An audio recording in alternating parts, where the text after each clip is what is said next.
Good morning mga kadyasa! Ay nako, magwo-walking ulit kami ng aking jowa doon sa park na pinuntahan namin. Yes, naalala nyo nung nakadilaw ako? Eto yon. Pero nalabang ko na to, huwag kayong judgmental.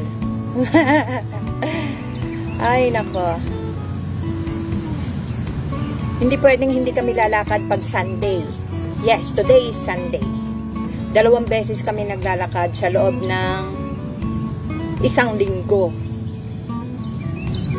At yung aking jowa, ayun, ang tagal, nasa kotse. Dadali namin yung Boki. Mahirap kasing maglakad doon. May kalayuan ng konti. Hindi namin kakayanin. Whew!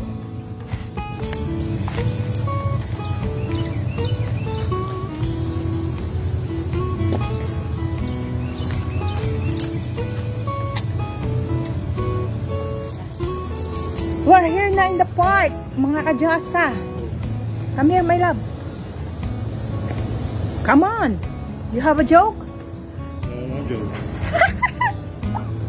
Ayaw ni Jawang mag-joke. Tingnan nyo naman ang outfit ko, oh. Diba? Bago mag-walking, kailangan merong paganto-ganto. Ay, nako. Kung saan-saan na kami napunta ni Jawa, mahihain talaga, oh. Nagkukubli sa akin ang likod ko. Jawa, good morning. Buenos dias. Oh, buenos dias daw. Buenos dias. Bueno. Bueno pala.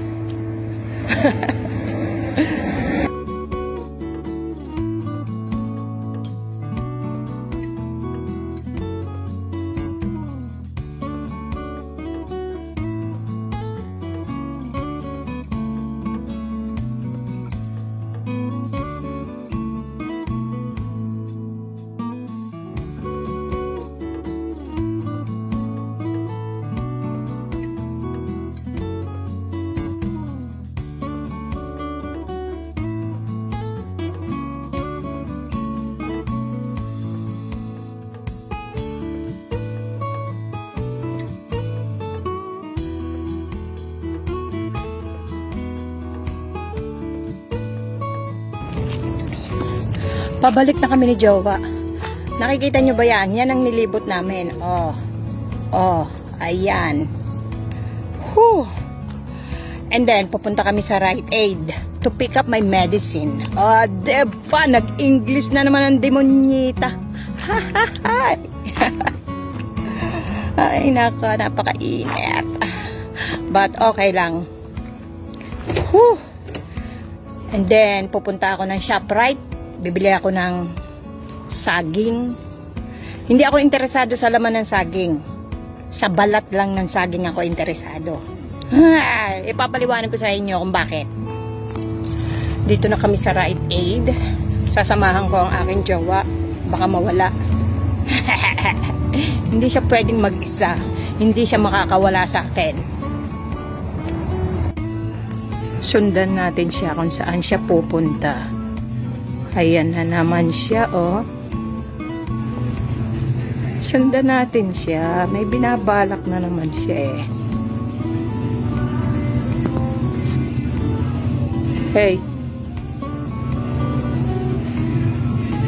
What are you looking for, sir?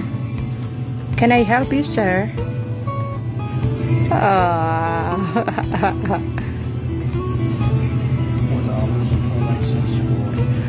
Can of iced coffee. And you don't like it? Thinking about it, yes. Beer is more expensive than coffee. Bibili ba siya o hindi?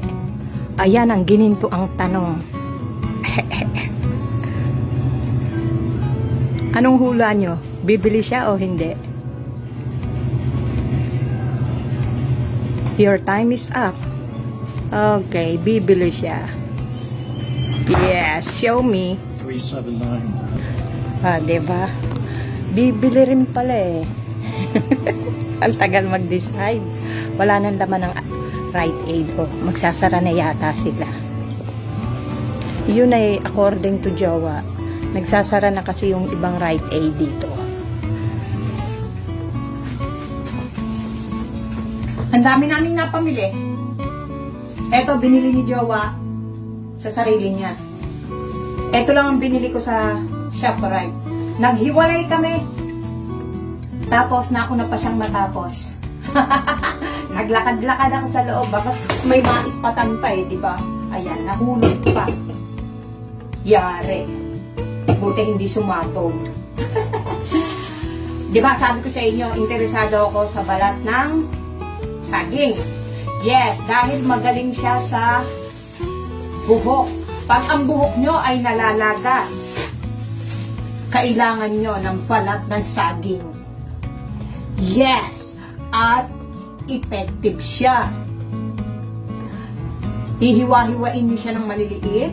Hahaluan nyo ng 1 kutsarang kape, 1 kutsarang bigas, at kalahating hiwa ng sibuyas. Pakuluan nyo ng 10 minuto ng bonggang-bongga. At saka nyo salain. Lagay nyo sa bottle spray. And then, gagamitin lang siya 2 beses, 1 linggo. May isang amuyong gusto na naman kung kailan nagbablog ang Diyosa, saka yan may itatanong, kainis ever. And then, yun na nga, saka nyo lalagyan ng takip ang inyong buhok, yung shower cup or plastic. Bahala na kayo. Mabisa talaga siya. Yung falling hair ko, nabibilang ko na. Dati hindi ko na mabilang yung aking falling hair. Kaya ako nga ginupitan ng aking buhok eh. Kasi ang pangit-pangit na niya. Yon ang istorya ng banana. Hindi ko alam kung ano ang istorya ng Jowa. Nahulog na naman. Nako. Ako'y maliligo muna and then magluluto ng pananghalian.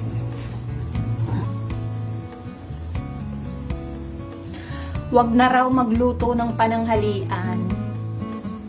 At ako raw ay pagod na. Siyempre, approve yan sa akin. Diba? Ay pag nagluto ako, magcha-chap-chap pa ako. Sobra na gutom ko. Hindi na pwede yun. Sobra na sexy ko. Oh. Okay na tong gantong sexy. Hindi ko kayo isasama. Sinasabi ko sa inyo, mahal ang bilihin. Hindi ko afford man libre. Buti sana kung buwan-buwan tayong sumusweldo sa ating YT. Ay hindi naman. Once a year. Yes. Oh, diba? 108, 110. Pero okay na rin yon. Dahil hindi naman ako nag-YouTube para lang sa datong. Kung may datong, mas happy. Ay kung wala akong magagawa. Diba? Kaya ako'y kumikita sa aking earrings business. Diba? Vlog lang ng vlog hanggat may nanonood pa. Diba? Sa ngayon, meron pang 15 nanonood sa akin.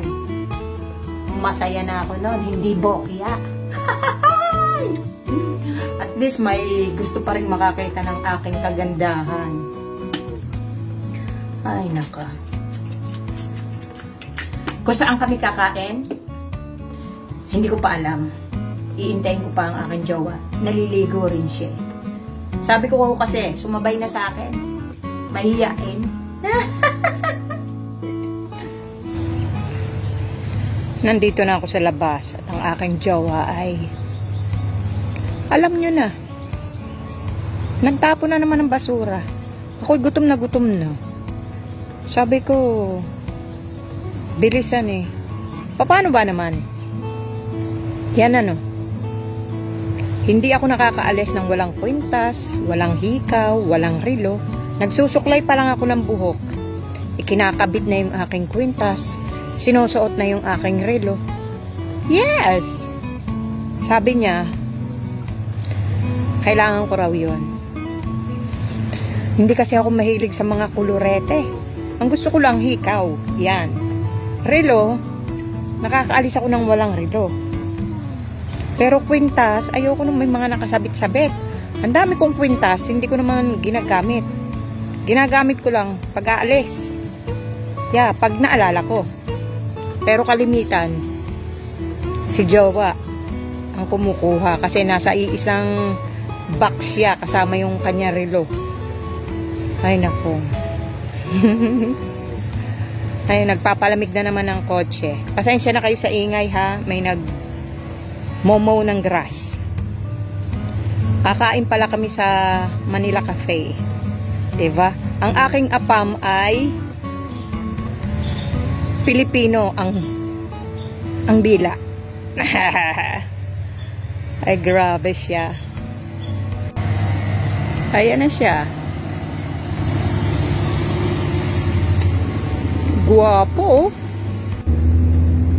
Punta muna kami sa Walmart dahil may bibilin ako bago kami kumain ng lunch. At matingnan baka meron silang clearance ulit makabili. Yes! Clearance is life. Let's go, my love. Naghahanap kami ng chicheria na walang salt. Kasi minsan naghahanap ako ng makukukot. Okay lang naman basta walang sugar. May asin pero walang asugar. Asugar tuloy, asukal.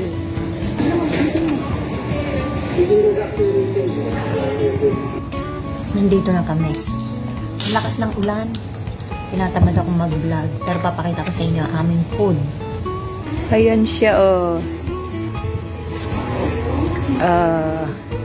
Ginataang tulingan. May rice. Hindi ako kakain yan. Sinigang. Si jowa, ayan. Beef steak. Ay, nako, nakatapos na kaming lumafang at nakapag-grocery ni Akets. At umuulan pa rin. Kawawa na yung Diyosa. Let's go, my love. Where's the car? Right there. Okay.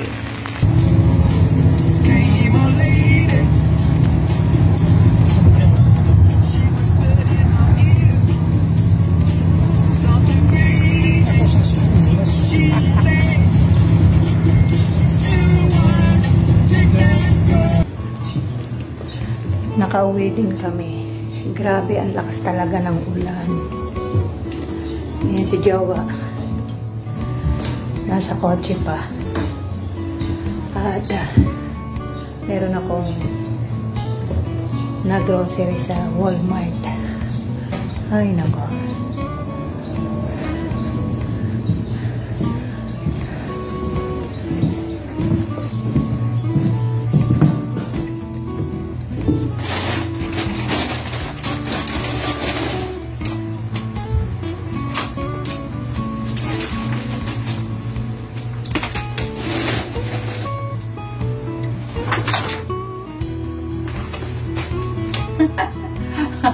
Hindi pa araw ng aming grocery.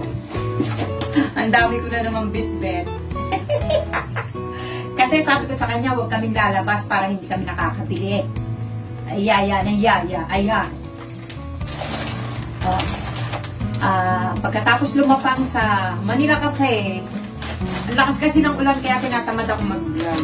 Pero nakapag-vlog pa rin naman ako. Konti lang. Bumili ako ng laing. Dried carrot leaves. Mura lang to. $2.60.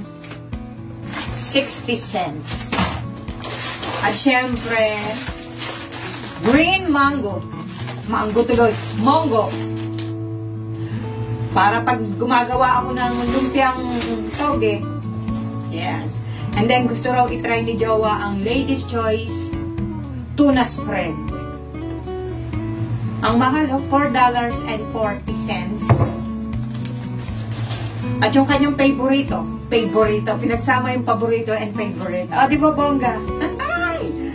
Chorizo de Cebu, longganisa. At yung mga leftover na nilapang namin sa Manila Cafe. Meron akong adobong kangkong. Yes. Tinikman ni jowa, sarap na sarap. At yung ginataang tulingan. Kalahati lang ang aking natibag. At yung 2 scoop ng rice. Diba? Ay, alangan namang iwanan ko yan. Ang mahal kaya. At leftover na ano ba yan? Sweet and sour. Kasi siya, kain pa siya ng lumpiang Shanghai at isang steak ng barbecue. Ako, ginataang tulingan lang at saka sinigang na baboy. Siyempre, tinikman ko rin yung kakandautan ako. Tinikman ko rin yung kanyang pork steak and then yung kangkong. Ayan ang nabili ko sa Walmart. Salad. Kasi nagugutom ako pagdating ng hapon. Toilet deodorizer. At bumili ako ng shampoo 2-in-1. Meron na siyang conditioner. Yan, mura lang siya. $500. $10 di 500, diba? At syempre, minsan, gusto kong magkukot. Pero hindi ko naman siya kinakain ng isang buong plastic o isang pack. Unti-unti lang, minsan 3 piraso. Makatikim lang. Hindi na ako kasing siban dati. Ayan, oh. Ayan.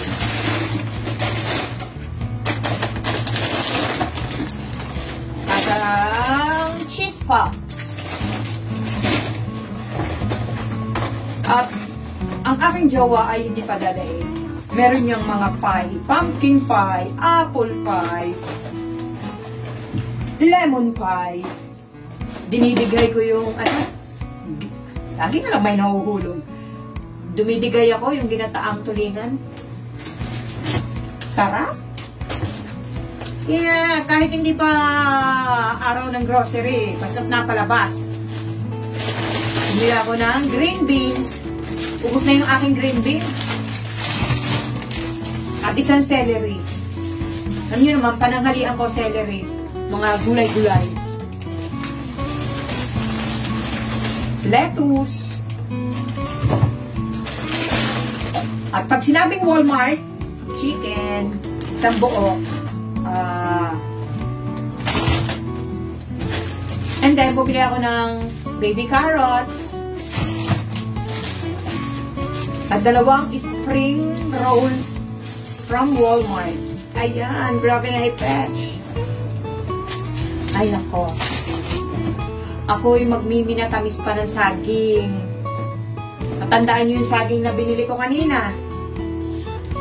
Imamatamis ko yon bago ko siya gawing turon. Kasi, pag hindi mo minatamis at ginawa mo na siyang turon, nag-iiba na lasa kahit ilagay mo sa freezer. Yes. At syempre, yung balat, gagawa ko ng pang spray sa aking buhok. Yeah, ang bilis kumapal nung aking buhok. Nagtutubuan na yung mga maliliit niya na nabunot. Yes. Diba? Dami kong kwento. Bahala kayo. Basta pag nanood kayo sa aking vlog, marami talagang kwento. Wala akong magagawa. Ganun ang aking vlog. Mahaba. Dahil natutuwa akong makita ang aking sarili. Kaya, tagahanga ko ang aking sarili.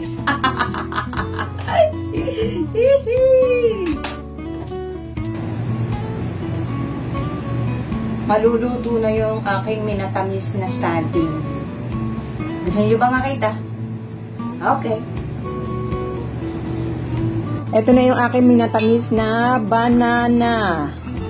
Iintayin ko lang matuyo. And then, gagawa na ako ng lumpia wrapper. Luto na yung aking banana. Isusunod ko naman ang lumpia wrapper. Diba? Sipag-sipag talaga ng inyong Diyos. Para talaga sa aking jowa. Walang tamad-tamad. Para hindi kayo iniiwan ng apam. Kailangan kayo ay totoong asawa, hindi yung asawang bulsa lang. Hindi yung tama. Mahalin at ibigin yung tunay ang inyong mga apam. Eto na mga kadyosa ang aking lumpia wrapper.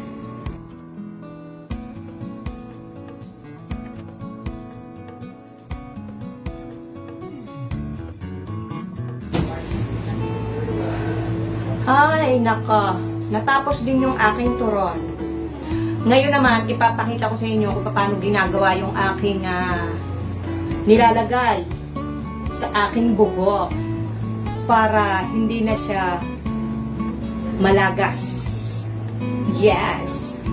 Napakasimple. I-try nyo. Paghahalu-haluin nyo lang yung balat ng saging, kalahating sibuyas, isama na balat. Mas effective na pag may balat. 1 tablespoon ng instant coffee. 1 tablespoon ng bigas. Kahit anong kulay, kahit brown rice yan, pwede na yan. Pag napaghalo ng lahat, lagyan lang ng tubig. Yeah. And then, pakuluan ng 10 minuto. Ayan na yung aking panlagay sa buhok after 10 minutes. Palalamigin ko muna siya bago ko siya salain.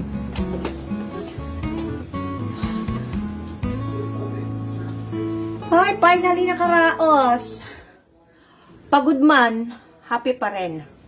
Yes, masisiyahan ng aking jowa. Kada kakain siya, meron siyang turon. Magtataka kayo kung bakit ang ginamit kong saging ay yung berde. Hindi yung saba. Walang saba rito. Meron dito plantain. Pero ayokong mabulok yung saging. Kaya ginagamit ko rin siya panggawa ng turon. I-try nyo, pwede naman. Ganun din naman ang lasa. Kaya lang nga, yung akin, minamatamis ko muna para. Diba nga sinabi ko kanina, paulit-ulit na lang ako. Pampahaba ng vlog. Minatamis ko muna siya. Para hindi magbago lasa. Ito na ang aking dinner. Pears. Pag nilagay nyo ito sa refrigerator, lasang bayabas, malutong.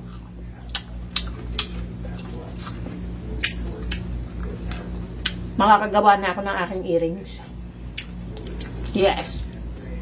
May umorder kasi. Nagpapatigasan kami. Yes. Gusto niya magbayad ng ano ba yun? Cash. Kaso ipapadala niya raw sa hindi pala cash. Gusto niya ano ba yan? Nakalimutan ko. Kung tumatanggap daw ba ako, tama cash. Kaso yung cash ilalagay niya sa sobre. Ano ba yun? Yun nga cheque nawawala, yung pa kayang cash, 'di ba? Oh, nakaka-imbiyer na. Gustong-gusto niya raw kasi yung aking earrings. Eh nasa Amerika ka.